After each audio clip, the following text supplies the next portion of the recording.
हिंदू धर्म में एकादशी को पुण्य कार्य और भक्ति के लिए अत्यधिक महत्वपूर्ण माना जाता है।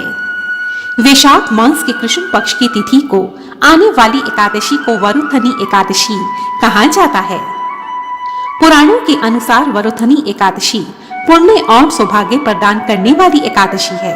पद्म पुराण में यह वर्णित है कि जो भी भक्त वरुथनी एकादशी के दिन उपवास करते हैं, दान तर्पण और विधि विधान से पूजा करते हैं, उन्हें मोक्ष की प्राप्ति होती है और उनके समस्त पापों का शमन हो जाता है।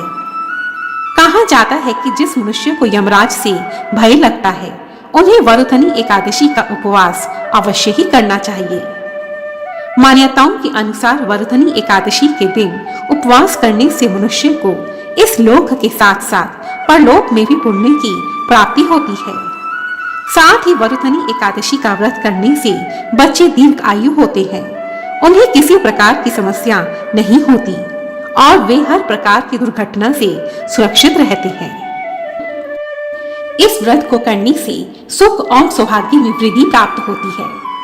ऐसी मान्यता है कि जो फल ब्राह्मणों को दान दक्षिणा देने, तपस्या करने और कन्यादान करने से प्राप्त होता है, उससे कहीं अधिक फल इस एकादशी व्रत को करने से सहज ही प्राप्त हो जाता है। इस दिन भगवान विष्णु की यथाविधि पूजन करना चाहिए। एकादशी के व्रत में दिन में सोना, पान खाना, दातुन, दूसरे की बुराई करना, चुगली करना, चोरी, हिंसा, क्रोध और झूठ का त्याग कर देना चाहिए। इस दिन भगवान नारायण के वाराह अवतार का पूजन करना चाहिए। इस दिन भगवान के वाराह अवतार की पूजन करने से जीवन के सभी कष्टों से मुक्ति प्राप्त होती है। इस व्रत की विधि इस प्रकार से है। इस दिन प्रातः शीघ्र उठकर स्नान करें और शुद्ध वस्त्र पहने। उसके पश्चात एक चौकी पर गंगा जल छिड़ककर साफ करें और उस पर पीला वस्त्र बिछाएं। उसके पश्चात भगवान विष्णु के वाराह अवतार की मूर्ति उस चौकी पर रखें। भगवान को पहले पंचामृत से स्नान करवाएं और उसके पश्चात गंगा जल से स्नान करवाएं। उसके पश्चात भगवान को पीले रंग के फूल, तुलसी पत्र, पीले रंग की मिठाई अर्पित करें, धूप बत्ती प्रज्वलित करें और वरुथनी एकादशी व्रत कथा का प्रेम पूर्वक श्रवण करें। कथा के पश्चात भगवान की प्रेम पूर्वक आरती करें। आइए अब सुनते हैं वरुथनी एकादशी व्रत की पौराणिक कथा। एक समय धर्मराज युधिष्ठिर ने भगवान श्री कृष्ण से कहा, हे वासुदेव, वैशाख मास के कृष्ण पक्ष की एकादशी का क्या नाम है? इस एकादशी का महात्म्य आप मुझे सुनाने की कृपा करें। यह सुनकर भगवान श्री कृष्ण ने कहा, हे धर्मराज, इस एकादशी का नाम वरुथनी एकादशी है। यह एकादशी सौभाग्य प्रदान करने वाली और अंत में मोक्ष प्रदान करती है। अब मैं तुमसे इस व्रत की पावन कथा को कहता हूँ। हे पार्थ, तुम इसे ध्यान पूर्वक श्रवण करो। इस कथा का श्रवण करने मात्र से कई हजार वर्षों की साधना का फल प्राप्त होता है। प्राचीन समय में नर्मदा नदी के तट पर माधांता नाम का एक प्रतापी राजा राज्य करता था। वह राजा अत्यंत दानशील और तपस्वी था। एक दिन वह राजा जंगल में तपस्या कर रहा था। तभी ना जाने वहां कहां से एक जंगली भालू आ गया। वह जंगली भालू राजा का पांव चबाने लगा, परंतु राजा पहले की भांति अपनी तपस्या में लीन रहा। वह भालू पांव चबाते चबाते राजा को घने जंगल में घसीट कर ले गया। अब तो राजा बहुत घबरा गया, परंतु अपने स्वभाव के अनुसार उसने किसी प्रकार का कोई क्रोध नहीं किया, बल्कि दुखी होकर करुणा भाव से वह भगवान विष्णु को पुकारने लगा।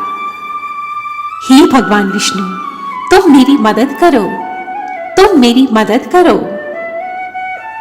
इस प्रकार वह भगवान विष्णु को पुकारने लगा। भक्त की पुकार सुनकर भगवान विष्णु वहां साक्षात प्रकट हो गए और उन्होंने अपने चक्र से उस जंगली भालू का वध कर डाला। परंतु वह भालू उस राजा का एक पांव पूरी तरह से खा चुका था। यह देखकर राजा अत्यंत दुखी हो गया। राजा को दुखी देखकर भगवान विष्णु ने करुणामयी वाणी में कहा, हे वत्स, तुम शोक मत करो। इस भालू ने तुम्हें जो काटा है वह तुम्हारी पूर्व जन्म का अपराध था। हे बस, अब तुम मथुरा जाओ और वहां जाकर वरुथनी एकादशी का विधि विधान से व्रत करो। वहां तुम मेरे 12 अवतार की पूजा करो। इस व्रत के प्रभाव से तुम्हारे अंग फिर से पहले की भांति सुंदर हो जाएंगे। भगवान विष्णु की बात सुनकर राजा बहुत प्रसन्न हुआ। वह राजा उसी समय कृष्ण नगरी मथुरा चला गया और वहां जाकर उसने श्रद्धा पूर्वक वरुथनी एकादशी का व्रत किया, रात्रि जागरण भी किया। इस व्रत के प्रभाव से उस राजा का पांव पहले की भांति स्वस्थ हो गया और वह राजा पुनः सुंदर और संपूर्ण अंगों वाला हो गया। अब तो वह राजा वरुथनी एकादशी का उपवास श्रद्धा से रखने लगा तथा इस व्रत के प्रभाव से अंत समय में वह राजा विष्णु लोक को प्राप्त हुआ। अंत समय में भगवान श्री कृष्ण ने राजा युधिष्ठिर से कहा, हे धर्मराज, इस प्रकार जो मनुष्य वरुथनी एकादशी का विधिवत व्रत करता है उसके समस्त पाप नष्ट हो जाते हैं और अंत समय में वह मोक्ष को प्राप्त करता है। जय श्री नारायण। बोलो जय श्री कृष्णा। अंत में आप सभी दर्शकों को एक संदेश देना चाहती हूँ। जो जातक एकादशी का व्रत नहीं कर सकते वे इस दिन भगवान विष्णु की पूजा करें, तुलसी माता पर दीपक जलाएं तथा इस व्रत कथा का श्रद्धा से श्रवण करें। धन्यवाद। जय माता दी।